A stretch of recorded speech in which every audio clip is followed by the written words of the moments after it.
semana en el Corte Inglés, tú me convenciste para comprarte el internet.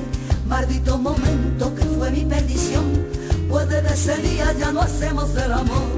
Tú ya no me miras, yo ya no te importo, y si me insinúo tú me dices que pa' qué, que con esos cuerpos y con lo poco que gastas te sale más barata las mujeres del PC, y que tú prefieres pasarte todo el día pegado a la pantalla.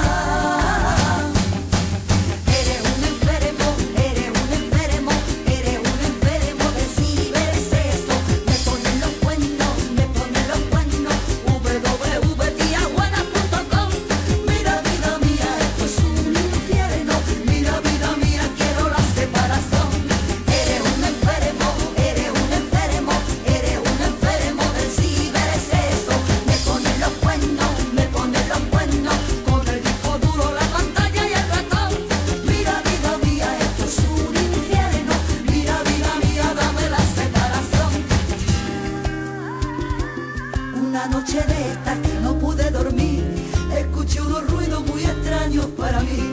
Era mi marido y haciéndole la voz a una tal Pamela dentro del ordenador. Tú ya no me quieres, yo ya no te hago falta, que el amor internado es un veneno sin igual. Y si me pongo